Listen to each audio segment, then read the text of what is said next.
Yo, what's good? What's good? You already know it's your boy City. You know what I'm saying? I'm back again with another beat breakdown video. You already know what's up. Dropped the beat not too long ago, about a few minutes, a few hours ago, something like that. Beat called Brik Riddim. You know what's up?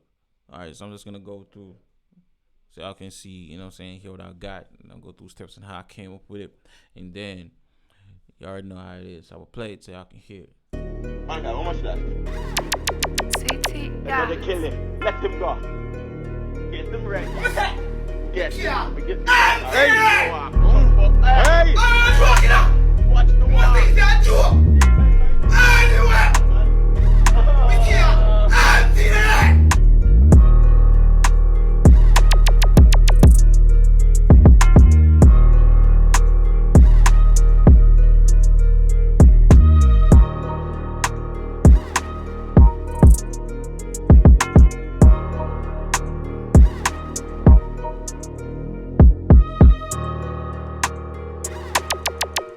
All right, that's what's up. That's what's up. All right, so let me go straight to it. Straight to it.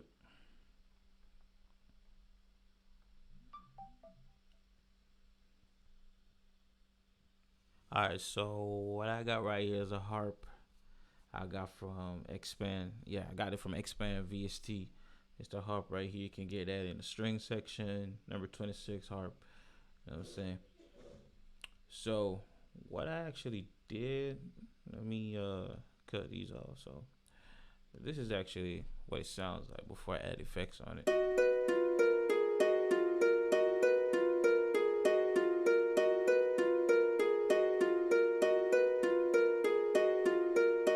You know what I'm saying? And then I added a Lux verb on it. You know, Lux verb is one of FL Studio stock plugins. It's pretty dope. And then I added Primal Tap to it. Primal Tap, right? I think it's one of them Sound Toys. Yeah, Sound Toys plugins.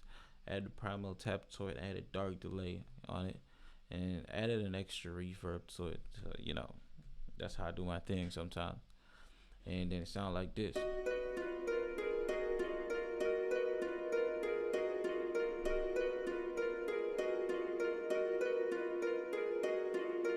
You know what I'm saying? So you can go crazy with your melodies or make it pretty simple and just add effects on it to make it sound like it's complicated, but it's not complicated, but it's pretty simple.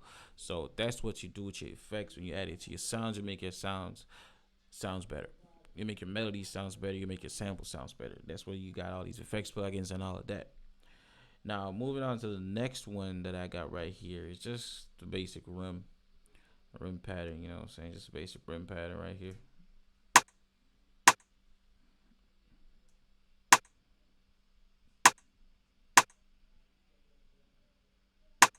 You know what I'm saying? Normally you would have like the regular dancehall trap pattern, but instead of just adding another one right here, I just cut that space out, you know what I'm saying, and just make the rim hit a little bit wider, a little bit more further away than you normally hear in most dancehall beats or dancehall trap beats for that matter. Alright, for the next thing I just got the hi-hats. My hi-hats I kinda just keep it pretty simple but change how I actually how I normally do my hi-hats, right? So I kept my hi-hats on a different type of pace. So I'm gonna let y'all hear it.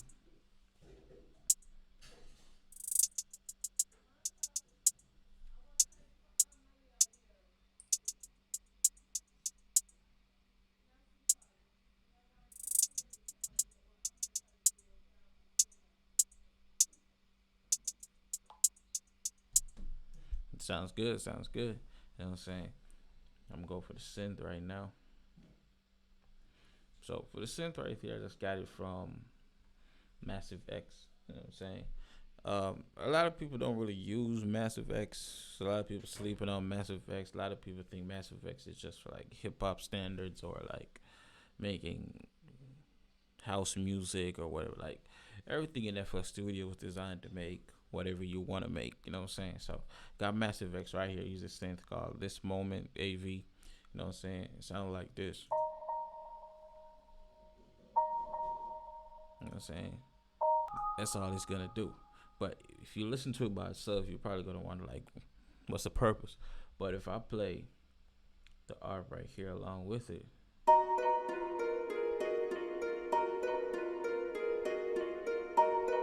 know what know what I'm saying? It's pretty good. So sometimes when you're making your beats, you ain't gotta go too much with it. As I said before, you ain't gotta go too complicated. Just make it simple, and that's it. So this right here is my drum pattern, well, the kick pattern, in fact.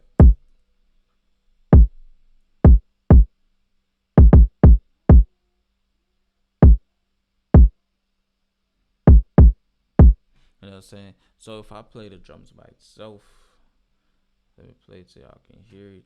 I'm not gonna play the 808s yet. Hi-hats right now.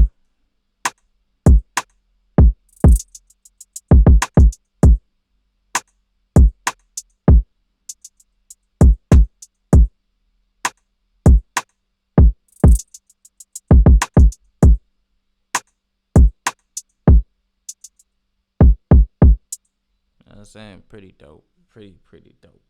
So for the next thing I got right here is a piano bass. Alright, the piano bass right here. So I got this piano from, Keyscape. You can use Nexus or whatever piano plugins you got, or VST. I use Keyscape for this one. You know what I'm saying? It was pretty good. Keyscape that's big as hell. Alright, so I just used the grand piano, the first one, as soon as we hit Keyscape. You know what I'm saying? I just added it to it.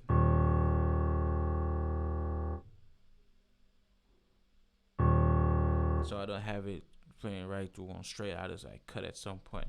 So if I play the harp and the piano, I'll let y'all hear it along with the piano right here. And then if I add the synth to it, you're gonna hear when the synth comes in. You're gonna know how it sounds real good.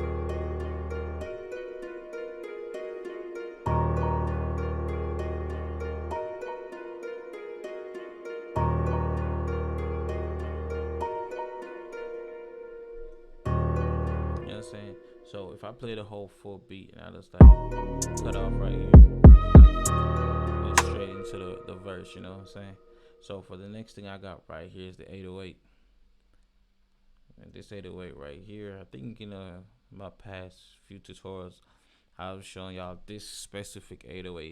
You know what I'm saying? I think it's freaking you or something like that. Yeah. And this the pattern I got right here for the whole thing.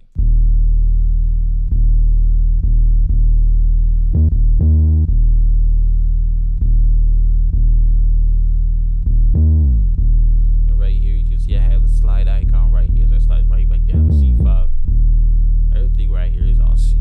C5, C6, the same thing. It's just that some is on a higher octave than some and stuff like that. But whenever you're making your beats, you don't have to have everything all scattered out, moving from C to D to D to E and all that type of stuff. It can be on the same one note section right there. It can be on the same one note on the piano. You just gotta idea varieties to it. You know what I'm saying? Going up and down, different notes, different octaves and stuff like that. You know what I'm saying? Once you do that, it's good. You don't have to go too crazy with it, as I said before, and you can still make a fire beat. You know what I'm saying? So I got this solo violin from X-Band as well, in the same section where you got the strings. It's right here, a 23 solo violin.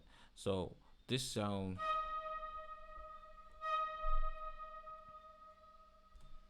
I just have this sound and it just sounds good. I just added it to it, you know what I'm saying? So if I play the harp and the solo violin, you can hear how well that violin comes in. You know what I'm saying? I like the dark vibe, so violin kind of fits the dark vibe that I was looking for.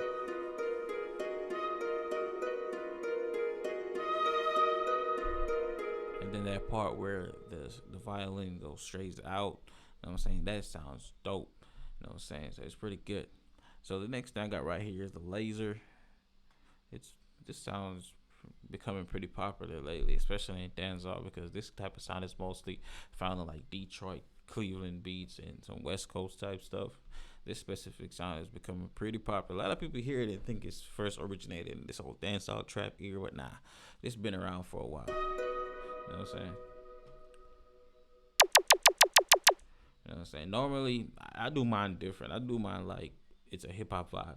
In most dancehall beats, when you hear it, it sounds a little bit different, like and then like, you know what I'm saying? But mine goes straight out. You know what I'm saying? And it helps with the 808 as well. You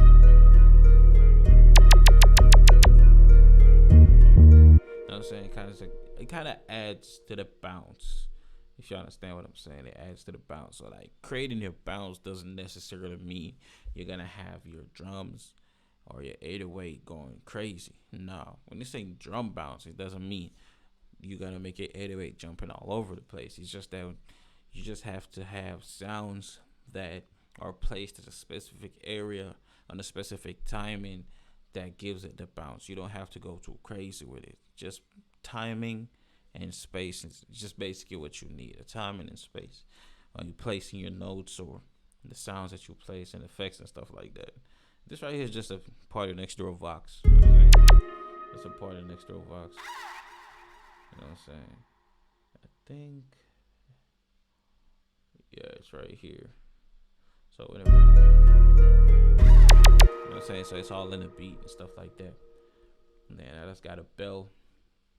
If you know sometimes with the bell sometimes be hitting at the first part of the beat, but my bell is hitting in like a certain section inside the beat. You know what I'm saying? As I said before, the whole drum bounce and all that thing is all about timing and where you placing your the sounds and stuff like that. You know what I'm saying? So that's what's gonna help with the drum bounce. So what I got right here right now, the final thing is just a respace. You know what I'm saying? So this plugin right here, Serum, I got it also in Vital plugin, because when I downloaded the respace from Echo Soundworks, the respace preset can be used in both VST, both Vital and Serum. It's pretty dope. You know what I'm saying?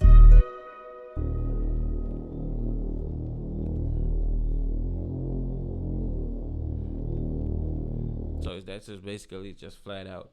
So this part of the beat right here, where in the first section of the chorus, you're just gonna hear the 808. And then you're gonna go straight over, where you're gonna hear the respace comes in and everything just sounds real smooth. And that's it. Let's go straight into the verse.